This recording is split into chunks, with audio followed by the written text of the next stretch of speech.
A പ്രതിനിധി സംഘത്തിൽ ഉൾപ്പെടുത്തിയ കേന്ദ്ര സർക്കാർ നിലപാടിനെ പിന്തുണച്ച് ജോൺ ബ്രിട്ടാസ് MP വീഴ്ച പറ്റിയത് കോൺഗ്രസിനാണ്. കേന്ദ്ര സർക്കാർ നേരിട്ട് നേതാക്കന്മാരെ സമീപിച്ചതിനു ശേഷമാണ് കോൺഗ്രസ് പാർട്ടിയുടെ ലിസ്റ്റ് നൽകുന്നത്.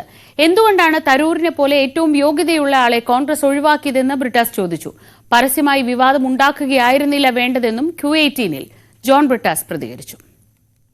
ഈ പഹൽഗാം ഓപ്പറേഷൻ സിന്ദൂറുമായിട്ട് ബന്ധപ്പെട്ട് കേന്ദ്ര സർക്കാരിനെതിരെ ഉയർത്തിയ വിമർശനങ്ങളിൽ അതൊരു എക്സിലെ സന്ദേശമാണെങ്കിൽ പോലും അതിൽ തന്നെ രണ്ടഭിപ്രായമൊക്കെ കോൺഗ്രസിനകത്തുണ്ടായിരുന്നു.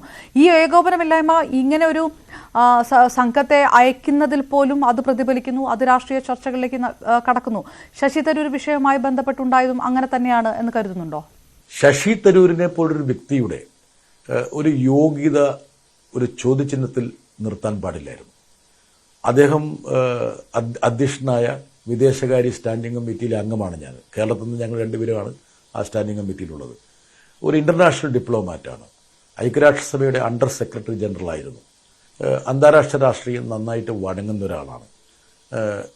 MEA-യുടെ അതായത് വിദേശകാര്യ വകുപ്പിന്റെ സ്റ്റാൻഡിംഗ് കമ്മിറ്റി അധ്യക്ഷ പദം അദ്ദേഹത്തിന് നൽകിയത് കോൺഗ്രസ് പാർട്ടിയാണ്. പക്ഷെ കോൺഗ്രസ് പാർട്ടിക്ക് കിട്ടിയ ഒരു ചെയർമാൻഷിപ്പ് അത് ശശി തരൂരിന് നൽകിയത് കോൺഗ്രസ്സാണ്. ഈ ഒരു പശ്ചാത്തലത്തിൽ ഇത്തരമൊരു ദൗത്യം കേന്ദ്ര സർക്കാർ പ്രഖ്യാപിക്കുമ്പോൾ ആ ദൗത്യത്തിന്റെ ഭാഗമാകാനുള്ള എല്ലാ യോഗ്യതയും ശശി തരൂരിനില്ലേ? അപ്പോൾ ശശി തരൂരിന്റെ യോഗ്യതയ്ക്ക് മേലുള്ള ഒരു സംവാദമായി വിവാദമായി അത് മാറ്റാൻ പാടില്ലായിരുന്നുള്ള അഭിപ്രായമാണ് എനിക്കുള്ളത്. പക്ഷേ കോൺഗ്രസിനെ വിശ്വാസത്തിലെടുക്കാനുള്ള ഉത്തരവാദിത്വം BJPക്കുണ്ടായിരുന്നു. ഞാൻ പാർലമെന്ററി കാര്യമന്ത്രിയായിട്ട് സംസാരിച്ചപ്പോൾ അദ്ദേഹം എനിക്ക് നൽകിയിട്ടുള്ള ചില വിവരങ്ങൾ ഇങ്ങനെയാണ്. അതായത് കേന്ദ്ര സർക്കാർ ചില വ്യക്തികളെ ഇങ്ങനെ ആ ലിസ്റ്റ് ഡ്രോപ്പ് ചെയ്യാനുള്ള കാരണം ഇതൊരു അംബ്രല ഡെലിഗേഷൻ ആയതുകൊണ്ട് ആ ഡെലിഗേഷനിൽ പല ഘടകങ്ങളും നോക്കേണ്ടതായിട്ടുണ്ട്. ഒന്ന്, ഈ മേഖലയുമായിട്ട് ബന്ധമുള്ള ആൾക്കാർ, ഡൊമൈൻ എക്സ്പെർട്ടൈസ്, ആർട്ടിക്കുലേറ്റ് ആണോ, ആ കാര്യങ്ങൾ പ്രസന്റ് ചെയ്യാൻ പറ്റുന്നുണ്ടോ, അതോടൊപ്പം തന്നെ ഒരു റെപ്രസെന്റേറ്റീവ് നേച്ചർ, അത് രാഷ്ട്രീയ പാർട്ടികളുടേതായിട്ടുള്ള റെപ്രസെന്റേഷൻ. അപ്പോൾ അതിനകത്തൊരു വലിയൊരു ഗെയിം പ്ലാൻ BJPയുടെ ഭാഗത്ത് നടക്കുന്നില്ലേ? ഇങ്ങനെ ആ ഒരു ലിസ്റ്റ് വെട്ടുക, ശശി തരൂരിനെ കൊണ്ടുവരിക, സ്വാഭാവികമായിട്ടും കോൺഗ്രസിനകത്ത് ഒരാശയക്കുഴപ്പം ഉണ്ടാക്കാം, അങ്ങനെ ഒരു വിവാദം ഉണ്ടാക്കാം. അങ്ങനെ ഒരു ഗെയിം പ്ലാൻ കൂടി ഇതിന് പിറകിൽ നടന്നിട്ടുണ്ടോ? BJPയുടെ ഭാഗത്തു നിന്ന് അങ്ങനെയുള്ള ഒരുപാട് കരുനീക്കങ്ങളും കണക്കുകൂട്ടലുകളും നമ്മൾ പ്രതീക്ഷിക്കണം.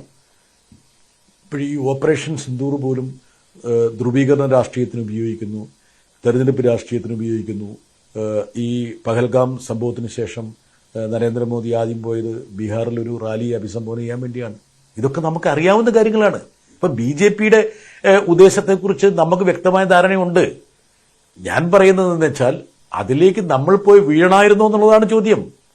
ആദ്യത്തെ ആ 4 പേരെ ഗവൺമെന്റ് നേരിട്ട് ബന്ധപ്പെട്ട ശേഷമാണ് ഈ 4 പേര് വരുന്നതെന്നുള്ളൊരു ഒരു കാര്യമുണ്ട്. അവിടെയാണ് ഒരു വിവാദമുണ്ടായത്. എന്നേക്കാൾ യോഗ്യനായിട്ടുള്ള ആൾക്കാർ എൻ്റെ പാർട്ടിയിലുണ്ട്. പക്ഷേ ഗവൺമെന്റ് എന്നെയാണ് ബന്ധപ്പെട്ട് കഴിഞ്ഞ ഉടനെ ഞാൻ പാർട്ടിയെ ബന്ധപ്പെട്ടു. എൻ്റെ പാർട്ടിക്ക് അതിനോട് യോജിപ്പായിരുന്നു. അപ്പോൾ അതൊരു പ്രോസസ്സായിട്ട് ഞങ്ങളത് പൂർത്തീകരിച്ചു. ആ ഒരു പ്രക്രിയ ഞങ്ങളുടെ പാർട്ടി പൂർത്തീകരിച്ചു. കോൺഗ്രസിനും ആ ഒരു പ്രക്രിയ പൂർത്തിയാക്കാമായിരുന്നു, അതല്ലെങ്കിൽ വേറെ നിലപാടെടുക്കായിരുന്നു. പക്ഷെ പരസ്യമായിട്ടുള്ള ഒരു വിവാദം ഉണ്ടാക്കണമായിരുന്നോ, അതും ശശി തരൂരിനെ ചുറ്റിപ്പറ്റി എന്നുള്ള ചോദ്യം മാത്രമേ എനിക്കുള്ളൂ.